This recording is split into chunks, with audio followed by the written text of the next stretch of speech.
હાલો મિત્રો, આ વિડીયોમાં આપણે ગ્રાહકની સમતુલા વિશેનો પોઈન્ટની ચર્ચા કરીશું. પણ એ પોઈન્ટની ચર્ચા કરતાં પહેલાં આપણે આગળના 3 વિડીયોમાં જે પોઈન્ટ જોઈ ગયા એનું થોડુંક રિવિઝન કરીએ. તેમાંનો એક પોઈન્ટ હતો તુષ્ટિગુણનો અર્થ. તુષ્ટિગુણ એટલે શું? તો કે વસ્તુ કે સેવામાં માણસની જરૂરિયાત સંતોષવાનો જે ગુણ રહેલો છે એને તુષ્ટિગુણ કહેવાય. ત્યાર પછી આપણે જોઈ ગયા હતા કુલ તુષ્ટિગુણ અને સીમાંત તુષ્ટિગુણ. કુલ તુષ્ટિગુણ એટલે શું?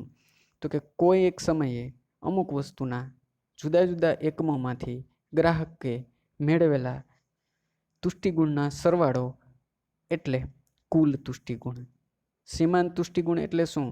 તો કે સીમાંત તુષ્ટિગુણ એટલે વસ્તુના જથ્થામાં એક એકમનો વધારો કે ઘટાડો કરવાથી કુલ તુષ્ટિગુણમાં થતો વધારો ઘટાડો અથવા તો ફેરફાર એને સીમાંત તુષ્ટિગુણ કહેવામાં આવે છે.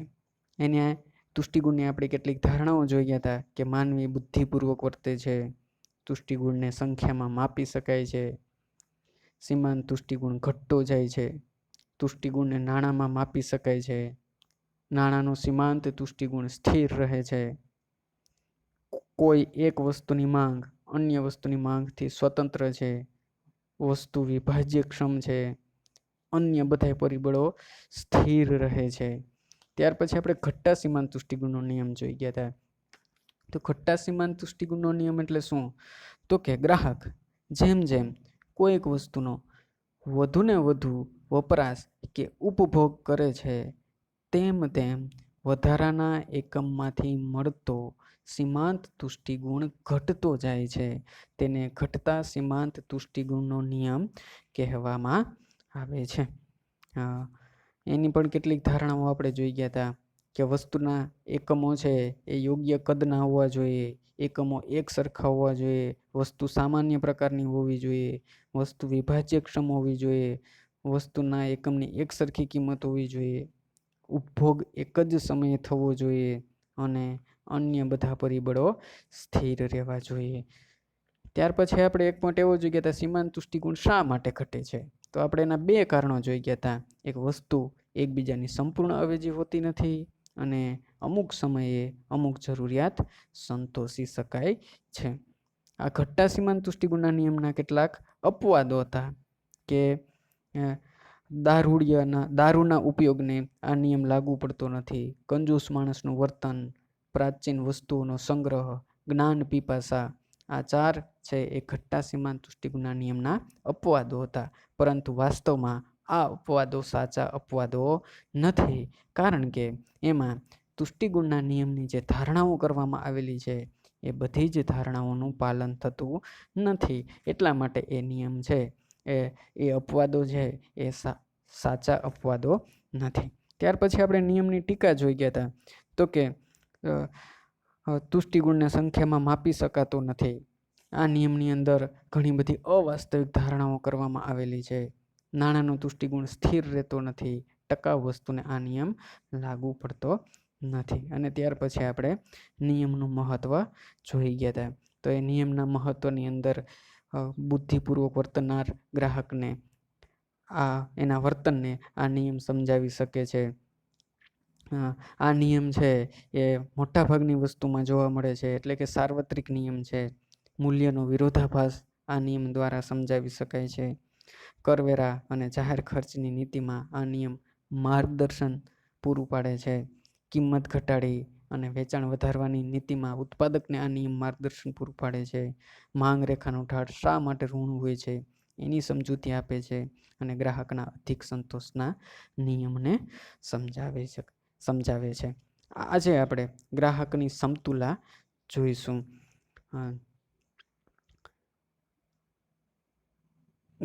ઘટતા સીમાંત તુષ્ટિગુણના નિયમને આધારે આપણે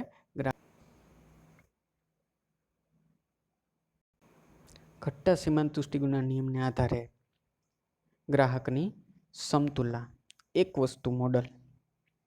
તો પહેલા આપણે ગ્રાહકની સમતુલાનો અર્થ જોઈએ. ગ્રાહકની સમતુલા એટલે શું? તો કે ગ્રાહકની સમતુલા એટલે એવી સ્થિતિ કે જ્યાં પહોંચ્યા પછી તે પોતાની ખરીદીમાં વધારો ઘટાડો કરતો નથી. એટલે ગ્રાહકની સમતુલા એવી સ્થિતિ છે કે જે પ્રાપ્ત કર્યા પછી ગ્રાહક પોતાની ખરીદીમાં વધારો ઘટાડો કરતો નથી. અને ગ્રાહકની સમતુલાએ ગ્રાહકને મહત્તમ સંતોષ પ્રાપ્ત થાય છે. મહત્તમ સંતોષ એને મળે છે ત્યારે જ ગ્રાહક સમતુલામાં આવે છે. એટલે ગ્રાહકની સમતુલામાં બે વાત મહત્વની છે કે એ સમતુલા પ્રાપ્ત કરે પછી એ પોતાની ખરીદીમાં વધારો કે ઘટાડો કરતો નથી અને સમતુલા સમયે ગ્રાહકને મહત્તમ સંતોષ મળે છે. એટલે સમતુલાની સ્થિતિએ પહોંચ્યા પછી જો અન્ય પરિબળ ન બદલાય તો ગ્રાહક પોતાની ખરીદીમાં ફેરફાર કરીને પોતાના સંતોષમાં વધારો કરી શકતો નથી. એટલે ગ્રાહક પોતાની ખરીદીમાં વધારો ઘટાડો કરતો નથી. એટલે ગ્રાહકની સમતુલા એટલે એવી સ્થિતિ કે જ્યાં પહોંચ્યા પછી ગ્રાહક પોતાની ખરીદીમાં વધારો કે ઘટાડો કરતો નથી. હવે ગ્રાહકની સમતુલાની પ્રક્રિયા. કોઈ એક વસ્તુના ઉપભોગના સંદર્ભમાં ગ્રાહક જ્યારે સમતુલા મેળવે છે તેની સમજૂતી ઘટતા સીમાંત તુષ્ટિગુણના નિયમની મદદથી આપી શકાય છે. અહીંયા આપણે માત્ર કોઈ એક વસ્તુની જ વાત કરવાની છે. એકથી વધારે વસ્તુને ધ્યાનમાં લેવાની નથી. એટલા માટે કોઈ એક વસ્તુના ઉપભોગના સંદર્ભમાં ગ્રાહક જ્યારે સમતુલા મેળવે છે એની સમજૂતી અહીંયા ઘટતા સીમાંત તુષ્ટિગુણના નિયમની મદદથી એ ઘટતા સીમાંત તુષ્ટિગુણના નિયમનો ઉપયોગ કરી અને આપણે આપવાની છે. હવે એમાં ગ્રાહક છે એ બે પ્રકારના સંજોગો હેઠળ ગ્રાહક છે એ સમતુલા પ્રાપ્ત કરે છે. અહીંયા આપણે માત્ર એક જ વસ્તુને લક્ષમાં રાખી અને સમતુલા સમજાવવાની છે.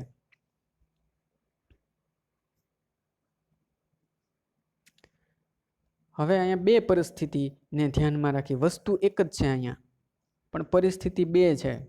એક વસ્તુ વિના કિંમતે મળતી હોય ત્યારે ગ્રાહક કઈ રીતે સમતુલા પ્રાપ્ત કરે, અને બીજી પરિસ્થિતિ છે વસ્તુની કિંમત ચૂકવવી પડતી હોય ત્યારે ગ્રાહક કઈ રીતે સમતુલા પ્રાપ્ત કરે છે.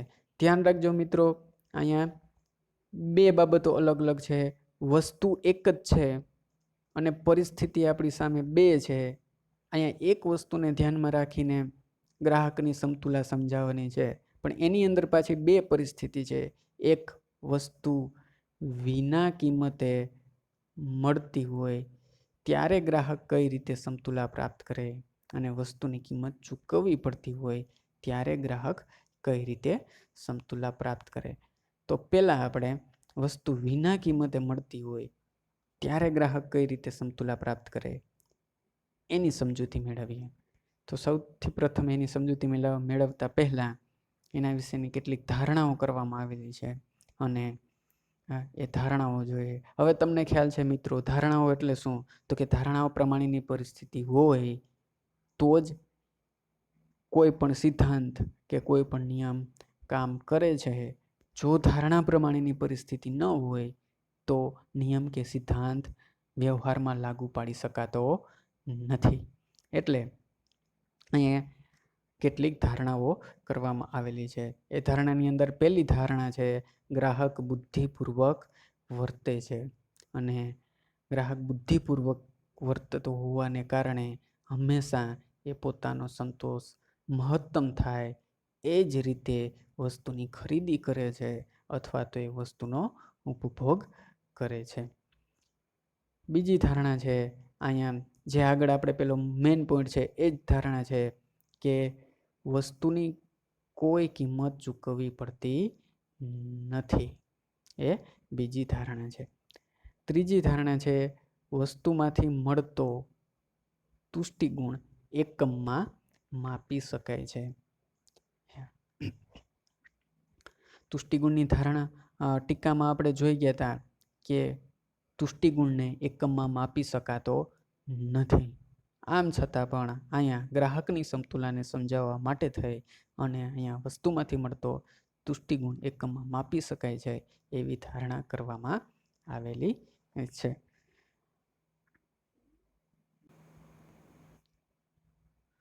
હવે ગ્રાહકની સમતુલા, એક વસ્તુ મોડેલની સમજૂતી, પણ વસ્તુ વિના કિંમતે મળતી હોય ત્યારે. તો એ સમજૂતી જોઈએ તો બુદ્ધિપૂર્વક વર્તતો ગ્રાહક હંમેશા વસ્તુનો ઉપભોગ એટલા પ્રમાણમાં કરે છે કે જેથી તેને મહત્તમ સંતોષ મળી રહે. આગળ પણ આપણે ધારણામાં જોઈ ગયા હતા કે ગ્રાહક બુદ્ધિપૂર્વક વર્તે છે અને મહત્તમ સંતોષ મળે એ રીતે વસ્તુની ખરીદી કરે છે. એટલે બુદ્ધિપૂર્વક વર્તતો ગ્રાહક હંમેશા વસ્તુનો ઉપભોગ ખરીદી એટલા પ્રમાણમાં કરે છે કે જેથી તેને મહત્તમ સંતોષ મળી શકે છે. આ હેતુ માટે જો વસ્તુ વિના કિંમતે મળતી હોય ત્યારે તે ત્યાં સુધી વસ્તુની ખરીદી કરશે કે જ્યાં વસ્તુમાંથી મળતો સીમાંત તુષ્ટિગુણ શૂન્ય થઈ જાય અને એને ત્યાં મહત્તમ સંતોષ મળે અથવા તો કુલ તુષ્ટિગુણ મહત્તમ હોય. એટલે આમ જ્યાં કુલ તુષ્ટિગુણ વધુ હોય ત્યાં ગ્રાહક છે એ સમતુલા પ્રાપ્ત કરે છે.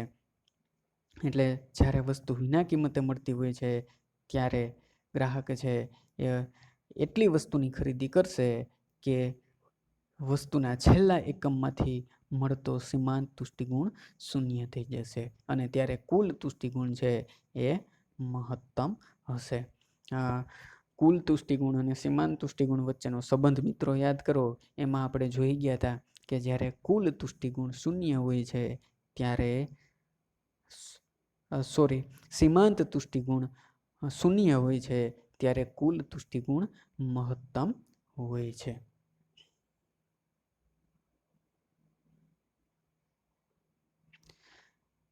હવે આ ગ્રાહકની સમતુલાની સમજૂતી છે એ આપણે અનુસૂચિ દ્વારા જોઈએ. મિત્રો એકવાર ફરીથી યાદ અપાવી દઉં. અહીંયા ગ્રાહકની સમતુલાની સમજૂતી જોવાની છે.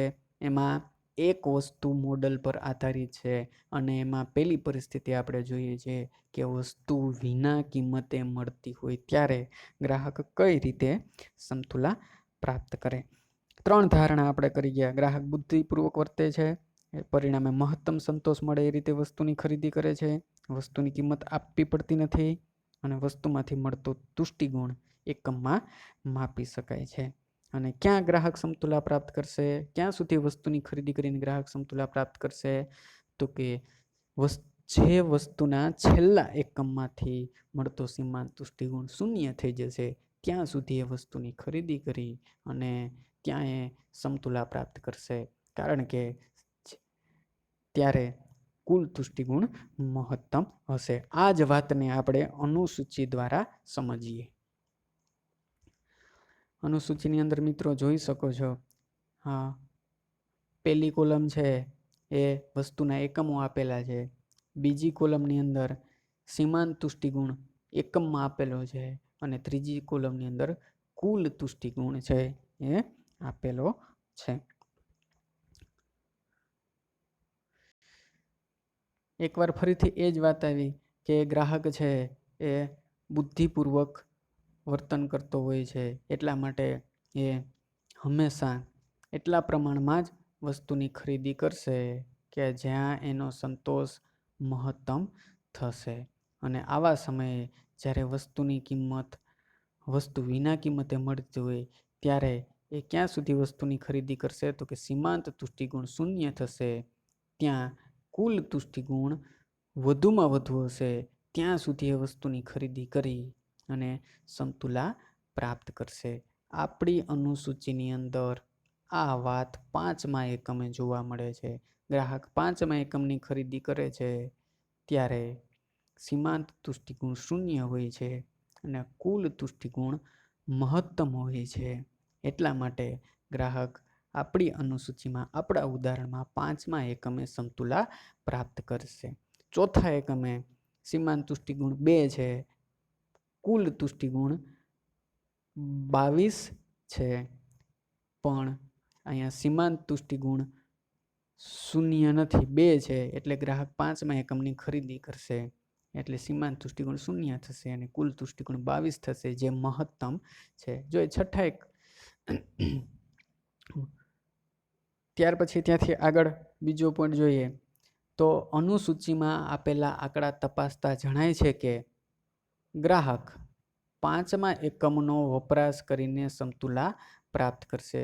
આની પહેલા મેં કીધું એ જ વસ્તુ છે કે ગ્રાહક 5મા એકમનો ઉપભોગ કરીને 5મા એકમ સુધીનો ઉપભોગ કરીને ગ્રાહક સમતુલા પ્રાપ્ત કરશે. કારણ કે 5મા એકમના ઉપભોગથી સીમાંત તુષ્ટિગુણ 0 થાય છે અને કુલ તુષ્ટિગુણ 22 એકમ જેટલો છે જે મહત્તમ છે. અહીંયા સીમાંત તુષ્ટિગુણ 0 અને કુલ તુષ્ટિગુણ મહત્તમ જે 22 એકમ જેટલો છે. હવે ધારો કે ગ્રાહક માત્ર 4 એકમ સુધી વસ્તુની ખરીદી કરે તો જો વસ્તુના 4 એકમનો ગ્રાહક ઉપભોગ કરે તો કુલ તુષ્ટિગુણ 22 એકમ જેટલો જ છે. કુલ તુષ્ટિગુણ 22 એકમ જેટલો જ મળે છે. પરંતુ અહીં સીમાંત તુષ્ટિગુણ 2 એકમ છે. જે કેવો છે તો કે જે 0 કરતા વધુ છે. આથી વસ્તુમાંથી મળતો સીમાંત તુષ્ટિગુણ 0 થાય ત્યાં સુધી ગ્રાહક વસ્તુનો ઉપભોગ વધારશે અથવા તો વસ્તુની ખરીદી કરશે. એટલા માટે અહીંયા ચોથા એકમે ગ્રાહક સમતુલા પ્રાપ્ત કરશે નહીં. ચોથા એકમે પણ કુલ તુષ્ટિગુણ મહત્તમ જ છે, પણ અહીંયા સીમાંત તુષ્ટિગુણ 0 નથી. માટે ચોથા એકમે ગ્રાહક સમતુલા પ્રાપ્ત કરશે નહીં. ધારો કે એ ગ્રાહક 6 એકમની ખરીદી કરે અથવા તો 6ઠ્ઠા એકમનો ઉપભોગ કરે તો અહીંયા સીમાંત તુષ્ટિગુણ કેવો થાય છે તો કે સીમાંત તુષ્ટિગુણ 0 કરતાં ઓછો થઈ જાય છે. આ 6ઠ્ઠા એકમ તો અહીંયા સીમાંત તુષ્ટિગુણ કેવો થાય છે તો કે સીમાંત તુષ્ટિગુણ 0 કરતાં ઓછો થઈ જાય છે અને -4 એકમ જેટલો થાય છે. વળી અહીંયા કુલ તુષ્ટિગુણ પણ 18 જ છે, જે મહત્તમ કરતાં ઓછો છે. આથી ગ્રાહક 6ઠ્ઠા એકમે સમતુલા પ્રાપ્ત કરશે નહીં. આથી સીમાંત તુષ્ટિગુણ 0 થાય ત્યાં સુધી વસ્તુનો ઉપભોગ ઘટાડશે. એટલે કે અહીંયા કદાચ જો ગ્રાહક 6 એકમની ખરીદી કરવાનું વિચારે તો એને અહીંયા સીમાંત તુષ્ટિગુણ -4 મળે છે અને કુલ તુષ્ટિગુણ 18 મળે છે. એવા સમયે ગ્રાહક છે એ સીમાંત તુષ્ટિગુણ 0 થાય ત્યાં સુધી વસ્તુના એકમોની ખરીદી ઘટાડશે, ઉપભોગ ઘટાડશે. એટલા માટે ફરીથી એ 5મા એકમે આવતો રહેશે અને જ્યાં 5મા એકમે સીમાંત તુષ્ટિગુણ 0 છે, કુલ તુષ્ટિગુણ મહત્તમ છે, એટલે ગ્રાહક 5મા એકમે સમતુલા પ્રાપ્ત કરશે. એટલે જો વસ્તુ વિના કિંમતે મળતી હોય તો ગ્રાહક ક્યાં સમતુલા પ્રાપ્ત કરશે? તો એના માટેની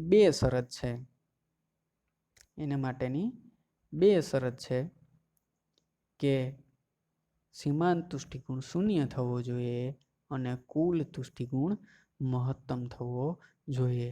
ત્યાં આગળ ગ્રાહક છે એ સમતુલા પ્રાપ્ત કરે છે. આપણા ઉદાહરણમાં 5મા એકમે સીમાંત તુષ્ટિગુણ 0 થાય છે, કુલ તુષ્ટિગુણ મહત્તમ હોય છે, એટલે ગ્રાહક 5 એકમની ખરીદી કરી અને સમતુલા પ્રાપ્ત કરશે.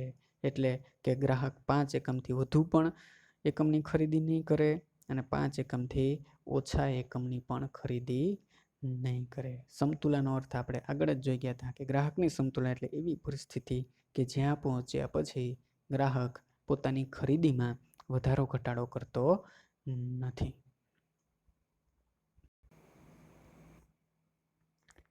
હવે આપણે ગ્રાહકની સમતુલામાં એક વસ્તુ મોડેલમાં બીજી પરિસ્થિતિ જોવાની છે. પહેલી પરિસ્થિતિ આપણે જોઈ કે વસ્તુ વિના કિંમતે મળતી હોય તો ગ્રાહક કઈ રીતે સમતુલા પ્રાપ્ત કરે. બીજી પરિસ્થિતિ જોવાની છે કે વસ્તુની કિંમત આપવી પડતી હોય, ચૂકવવી પડતી હોય ત્યારે ગ્રાહક કઈ રીતે સમતુલા પ્રાપ્ત કરે છે. એની સમજૂતી છે એ અહીંયા જોવાની છે. તો એની અંદર પણ પહેલાં આપણે ધારણાઓ જોઈએ, એમાં પણ કેટલીક ધારણાઓ કરવામાં આવેલી છે. તો પહેલી ધારણા છે જે પહેલી પરિસ્થિતિમાં પણ હતી કે ગ્રાહક બુદ્ધિપૂર્વક વર્તે છે, તેથી તેને મહત્તમ સંતોષ મળે એ રીતે વસ્તુનો ઉપભોગ કરે છે કે વસ્તુની ખરીદી કરે છે. અહીંયા બીજી ધારણા છે કે વસ્તુના એકમની કિંમત 1 રૂપિયો છે. વસ્તુના એક એકમ દીઠ એક એકમની કિંમત 1 રૂપિયો છે અને બધા જ એકમની કિંમત એક સરખી રહે છે. એ બીજી ધારણા છે. ત્રીજી ધારણા છે વસ્તુમાંથી મળતો તુષ્ટિગુણ અને નાણાંમાંથી મળતો બિન તુષ્ટિગુણ એકમમાં માપી શકાય છે. પહેલી ધારણા અને ત્રીજી ધારણા બંને પરિસ્થિતિમાં લાગુ પડે છે. પહેલી પરિસ્થિતિમાં પણ આપણે કીધું હતું કે ગ્રાહક બુદ્ધિપૂર્વક વર્તે છે અને મહત્તમ સંતોષ મળે એ રીતે વસ્તુની ખરીદી કરી શકે છે. અને ત્રીજી ધારણામાં આપણે ત્યાં એમ કહેતા હતા કે તુષ્ટિગુણને નાણાંમાં માપી શકાય છે. અહીંથી એક ડગલું આગળ તુષ્ટિગુણ અને નાણું ખર્ચવાથી મળતો બિન તુષ્ટિગુણ બંનેને અહીંયા એકમમાં માપી શકાય છે. સમજૂતી જોઈએ આપણે. ગ્રાહકની સમતુલા એક વસ્તુ મોડેલ અને વસ્તુની કિંમત ચૂકવવી પડતી હોય ત્યારે એની આપણે અહીંયા સમજૂતી જોઈએ તો બુદ્ધિપૂર્વક વર્તનાર ગ્રાહક હંમેશા વસ્તુની ખરીદી એટલા પ્રમાણમાં કરશે કે જેથી એને મહત્તમ સંતોષ પ્રાપ્ત થાય. વસ્તુની કિંમત ચૂકવવી પડતી હોય કે ન ચૂકવવી પડતી હોય, પણ બુદ્ધિપૂર્વક વર્તનાર ગ્રાહક હંમેશા વસ્તુની ખરીદી એટલા પ્રમાણમાં કરશે કે જ્યાં મહત્તમ સંતોષ પ્રાપ્ત થાય. આ હેતુ માટે અહીંયા વસ્તુની કિંમત ચૂકવવી પડતી હોય ત્યારે આ હેતુ માટે સીમાંત તુષ્ટિગુણ અને વસ્તુ માટે ખર્ચવા પડતા નાણાંના પરિણામે મળતો અસંતોષ અથવા તો બિન તુષ્ટિગુણની ગ્રાહક તુલના કરશે અને જ્યાં સીમાંત તુષ્ટિગુણ અને બિન તુષ્ટિગુણ બંને સરખા થશે ત્યાં ગ્રાહક છે એ સમતુલા પ્રાપ્ત કરશે કે અહીંયા ગ્રાહકને મહત્તમ સંતોષ પ્રાપ્ત થશે. બીજી રીતે કહીએ તો અહીંયા વસ્તુની કિંમત ચૂકવવી પડતી હોય ત્યારે સીમાંત તુષ્ટિગુણ અને વસ્તુની કિંમત આ બંને સરખા થાય ત્યાં ગ્રાહક છે એ સમતુલા પ્રાપ્ત કરે છે. એટલે અહીંયા તમારે પેલું કિંમત ચૂકવવી પડતી હોય ત્યારે તમારે ક્યારે ગ્રાહક સમતુલા પ્રાપ્ત કરશે એ યાદ રાખવા માટે અહીંયા એક જ સૂત્ર યાદ રાખવાનું છે કે જ્યારે કિંમત ચૂકવવી પડતી હોય ત્યારે સીમાંત તુષ્ટિગુણ અને વસ્તુની કિંમત અથવા તો સીમાંત તુષ્ટિગુણ અને બિન તુષ્ટિગુણ આ બંને સરખા થાય ત્યાં ગ્રાહક છે સમતુલા પ્રાપ્ત કરે છે. પણ કિંમત ચૂકવવી ન પડતી હોય ત્યારે સીમાંત તુષ્ટિગુણ શૂન્ય થાય અને કુલ તુષ્ટિગુણ મહત્તમ થાય ત્યાં ગ્રાહક છે એ સમતુલા પ્રાપ્ત કરે છે. હવે ગ્રાહકની સમતુલાની અનુસૂચિ દ્વારા સમજૂતી. આગળ જે વસ્તુ જોઈ ગયા એ જ વસ્તુને અહીંયા આપણે અનુસૂચિ દ્વારા દર્શાવવાની છે. એક જ સૂત્ર તમારે અહીંયા યાદ રાખવાનું છે કે ગ્રાહક કિંમત ચૂકવવી પડતી હોય ત્યારે ગ્રાહક ક્યારે સમતુલા પ્રાપ્ત કરે તો કે સીમાંત તુષ્ટિગુણ અને વસ્તુની કિંમત બંને સરખા થાય ત્યાં ગ્રાહક છે એ સમતુલા પ્રાપ્ત કરશે. અને કિંમત ન ચૂકવવી પડતી હોય ત્યારે ગ્રાહક ક્યાં સમતુલા પ્રાપ્ત કરશે તો કે સીમાંત તુષ્ટિગુણ શૂન્ય થાય અને કુલ તુષ્ટિગુણ મહત્તમ થાય ત્યાં ગ્રાહક છે એ સમતુલા પ્રાપ્ત કરશે. હા, આ જ વાત આપણે અહીંયા અનુસૂચિ દ્વારા જોવાની છે.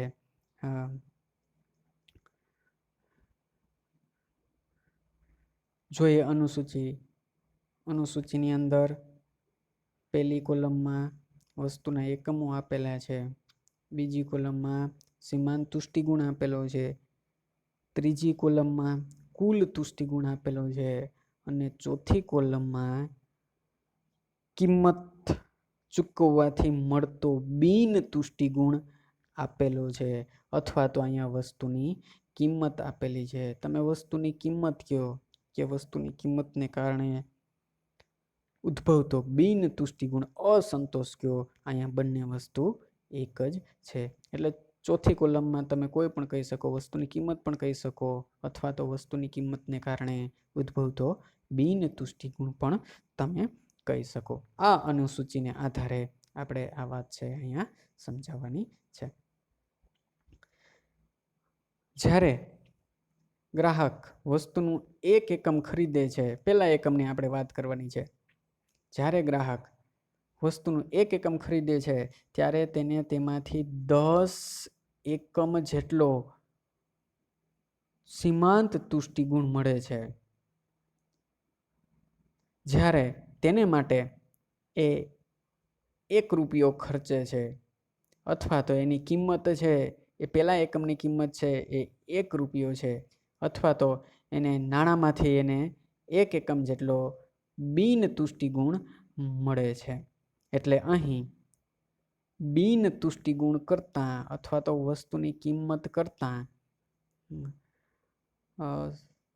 સીમાંત તુષ્ટિગુણ વધારે છે. આથી ગ્રાહક શું કરશે? 1 એકમ વસ્તુની ખરીદી કરીને અટકી જશે નહીં, વસ્તુના વધારે એકમો ખરીદવાનો પ્રયત્ન કરશે. એવી જ રીતે ગ્રાહકને પહેલા એકમની જેમ જ અહીંયા ગ્રાહકને વસ્તુનું બીજું એકમ, ત્રીજું એકમ, ચોથું એકમ વગેરે એકમની ખરીદી પણ ગ્રાહક માટે અહીંયા લાભદાયી છે. કારણ કે બીજા એકમે પણ વસ્તુની કિંમત કરતાં અથવા તો બિન તુષ્ટિગુણ કરતાં સીમાંત તુષ્ટિગુણ વધુ છે. ત્રીજા એકમે પણ અહીંયા કિંમત કરતાં સીમાંત તુષ્ટિગુણ વધુ છે. ચોથા એકમે પણ અહીંયા કિંમત કરતાં સીમાંત તુષ્ટિગુણ વધુ છે. એટલે પહેલા એકમની જેમ જ અહીંયા ગ્રાહકને બીજું એકમ, ત્રીજું એકમ ને ચોથું એકમ પણ ખરીદવું ગ્રાહક માટે લાભદાયી છે. આથી ગ્રાહક છે એ બીજા, ત્રીજા અને ચોથા એકમની પણ ખરીદી કરશે. તે જ્યારે વસ્તુનું 5મું એકમ ખરીદશે, 5મા એકમને, અહીંયા 5મા એકમની આપણે વાત કરવાની છે. તે જ્યારે વસ્તુનું 5મું એકમ ખરીદે છે ત્યારે તેમાંથી મળતો સીમાંત તુષ્ટિગુણ અને તેને માટે ખર્ચવા માટે નાણાંમાંથી મળતો બિન તુષ્ટિગુણ એ બંને સરખા થાય છે. અહીંયા જોઈ શકો છો તમે, ગ્રાહક જ્યારે 5મું એકમ વસ્તુનું ખરીદે છે ત્યારે સીમાંત તુષ્ટિગુણ પણ 1 હોય છે અને વસ્તુની કિંમત પણ 1 હોય છે. બીજી રીતે કહીએ તો અહીંયા સીમાંત તુષ્ટિગુણ પણ 1 હોય છે અને વસ્તુની ખરીદી કરવા માટે જે નાણાંનું 1 એકમ ચૂકવવામાં આવે છે અને એને કારણે જે બિન તુષ્ટિગુણ ઉદ્ભવે છે એ પણ 1 હોય છે. અને કુલ તુષ્ટિગુણ છે એ પણ તમે જોઈ શકો છો. અહીંયા કુલ તુષ્ટિગુણ પણ કેવો છે? તો કે કુલ તુષ્ટિગુણ પણ અહીંયા મહત્તમ હોય છે. એટલા માટે ગ્રાહક અહીંયા 5 એકમની ખરીદી કરી અને સમતુલા પ્રાપ્ત કરશે. શરૂઆતમાં જ મિત્રો મેં તમને કીધું હતું કે જ્યારે વસ્તુની કિંમત ચૂકવવી પડતી હોય ત્યારે ગ્રાહક કેટલે સુધી વસ્તુની ખરીદી કરશે? તો કે જે એકમે વસ્તુનો માંથી મળતો સીમાંત તુષ્ટિગુણ અને વસ્તુની કિંમત બંને સરખી થઈ રહે ત્યાં સુધી ગ્રાહક છે એ વસ્તુની ખરીદી કરશે અને ત્યારે જ કુલ તુષ્ટિગુણ પણ મહત્તમ હશે. તમે અનુસૂચિમાં જોઈ શકો છો, ચોથા એકમે કુલ તુષ્ટિગુણ ઓછો હોય છે 5મા એકમ કરતાં, અને છઠ્ઠા એકમે પણ કુલ તુષ્ટિગુણ છે એ ઓછો હોય છે. એટલે અન્ય પરિસ્થિતિ નહીં બદલાય ત્યાં સુધી ગ્રાહક છે એ 5 એકમોની ખરીદી કરશે. કારણ કે સમતુલાની અંદર આપણે જોઈ ગયા હતા કે ગ્રાહકની સમતુલા એટલે એવી પરિસ્થિતિ કે જ્યાં પહોંચ્યા પછી ગ્રાહક પોતાની ખરીદીમાં વધારો ઘટાડો કરતો નથી અને ન્યાય એને મહત્તમ સંતોષ પ્રાપ્ત થાય છે. હવે ધારો કે કદાચ ગ્રાહક છઠ્ઠા એકમની ખરીદી કરશે તો શું થશે? જો ગ્રાહક વસ્તુના છઠ્ઠા એકમની ખરીદી કરે તો છઠ્ઠા એકમમાંથી એને -2 જેટલો સીમાંત તુષ્ટિગુણ મળે છે. સીમાંત તુષ્ટિગુણ ઋણમાં જાય છે. અહીંયા એને -2 જેટલો સીમાંત તુષ્ટિગુણ મળે છે અને એને નાણાંમાંથી 1 એકમ જેટલો બિન તુષ્ટિગુણ મળે છે। એટલે કે અહીંયા સીમાંત તુષ્ટિગુણ કરતાં અહીંયા બિન સીમાંત બિન તુષ્ટિગુણ છે એ વધી જાય છે। અહીં તુષ્ટિગુણ કરતાં બિન તુષ્ટિગુણ વધુ છે। વળી અહીંયા કુલ તુષ્ટિગુણ પણ ઓછો છે 5મા એકમ કરતાં, એટલે એ મહત્તમ કરતાં ઓછો છે। આથી ગ્રાહક શું કરશે? આથી ગ્રાહક કદાચ 6ઠ્ઠા એકમની ખરીદી કરશે તો પણ એ ખરીદીમાં ઘટાડો કરી અને કુલ તુષ્ટિગુણ મહત્તમ કરવા પ્રયત્ન કરશે અને 5મા એકમે કુલ તુષ્ટિગુણ છે એ મહત્તમ છે।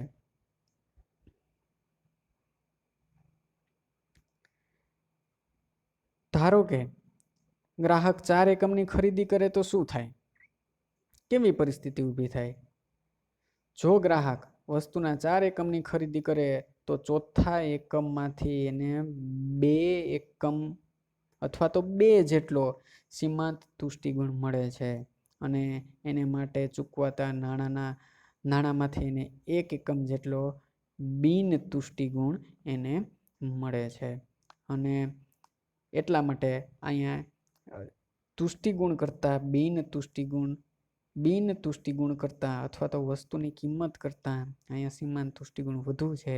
એટલે ગ્રાહક માટે 5મું એકમ ખરીદવું છે એ લાભદાયી બનશે। એટલે ગ્રાહક 4 એકમ ખરીદીને અટકી જશે નહીં।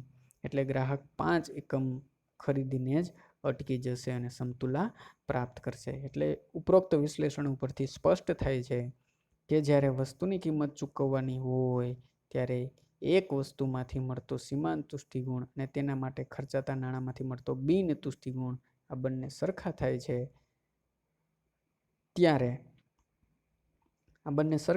ત્યારે ગ્રાહકને મહત્તમ તુષ્ટિગુણ મળે છે અને ત્યાં આગળ ગ્રાહક સમતુલા પ્રાપ્ત કરે છે। આપણા એકમ પ્રમાણે જે છેલ્લો ફકરો આપેલો છે આપણા એકમ પ્રમાણે આપણા ઉદાહરણ પ્રમાણે 5મો એકમ કે એને ત્યાં વસ્તુમાંથી મળતો સીમાંત તુષ્ટિગુણ અને નાણાંમાંથી ચૂકવવાને કારણે ઊભો થતો બિન તુષ્ટિગુણ અહીંયા બંને સરખા થાય છે। એટલે ગ્રાહક 5 એકમ ખરીદી કરી અને પછી પોતાની ખરીદીમાં વધારો ઘટાડો કરશે નહીં। હવે અહીંયા જોઈ જાય આપણે ગ્રાહકની સમતુલાની શરતો યાદ રાખવા માટેની સ્ટ્રીક છે શરતો, એ 2 શરતો યાદ રાખો એટલે ગ્રાહકની સમતુલા તમને સમજાઈ જાય। કિંમત ચૂકવવી પડતી હોય ત્યારે અને ન ચૂકવવી પડતી હોય ત્યારે। એ પહેલી શરત છે, વસ્તુ વિના કિંમતે મળતી હોય ત્યારે સીમાંત તુષ્ટિગુણ 0 થાય એટલા એકમની ખરીદી કરવામાં આવે છે અને ગ્રાહક સમતુલા પ્રાપ્ત કરે છે। અને જો વસ્તુની કિંમત ચૂકવવી પડતી હોય ત્યારે વસ્તુમાંથી મળતો સીમાંત તુષ્ટિગુણ અને નાણાં ખર્ચવામાંથી મળતો બિન તુષ્ટિગુણ બંને સરખા થાય એટલા એકમોની ગ્રાહક ખરીદી કરશે। સૂત્રના રૂપમાં કહીએ તો સીમાંત તુષ્ટિગુણ બરાબર કિંમત થશે ત્યાં સુધી ગ્રાહક છે એ વસ્તુની ખરીદી। અહીંયા મિત્રો આપણે ગ્રાહકની સમતુલા એક વસ્તુ મોડેલને આપણે અહીંયા સમજ્યા। મને આશા છે કે તમને બરાબર આ વિડીયો દ્વારા એ સમજાય છે, પરંતુ આમ છતાં યાદ રાખવા માટે છેલ્લે એક શોર્ટ કી તમને કહી દઉં તો અહીંયા આપણે ગ્રાહકની સમતુલા સમજ્યા। ગ્રાહકની સમતુલા એટલે એવી પરિસ્થિતિ કે જ્યાં પહોંચ્યા પછી ગ્રાહક પોતાની ખરીદીમાં વધારો ઘટાડો કરતો નથી। જેટલી ખરીદી કરતો હોય એ ખરીદી સ્થિર રાખે છે, એને ગ્રાહકની સમતુલા કહેવાય। અહીંયા આપણે એક વસ્તુ મોડેલને આધારે ગ્રાહકની સમતુલા સમજાવવાની છે। તો એમાં પણ 2 પરિસ્થિતિ છે, એક ગ્રાહક વસ્તુ વિના કિંમતે મળતી હોય ત્યારે અને વસ્તુની કિંમત ચૂકવવી પડતી હોય ત્યારે। તો પહેલી પરિસ્થિતિ એ હતી કે વસ્તુ વિના કિંમતે મળતી હોય ત્યારે, તો ગ્રાહક ત્યારે કઈ રીતે સમતુલા પ્રાપ્ત કરશે? તો કે ત્યારે સીમાંત તુષ્ટિગુણ 0 થશે અને કુલ તુષ્ટિગુણ મહત્તમ થશે ત્યારે ગ્રાહક છે એ સમતુલા પ્રાપ્ત કરશે. વસ્તુ વિના કિંમતે મળતી હશે ત્યારે. જો વસ્તુની કિંમત ચૂકવવી પડતી હશે તો ગ્રાહક કઈ રીતે સમતુલા પ્રાપ્ત કરશે? તો કે જો વસ્તુની કિંમત ચૂકવવી પડતી હશે તો અહીંયા સીમાંત તુષ્ટિગુણ બરાબર કિંમત થઈ રહેશે. અથવા તો સીમાંત તુષ્ટિગુણ બરાબર બિન તુષ્ટિગુણ થઈ રહેશે. એટલી વસ્તુની ગ્રાહક ત્યાં સુધી વસ્તુની ખરીદી કરી અને સમતુલા પ્રાપ્ત કરશે. ઓકે, થેન્ક યુ, આભાર.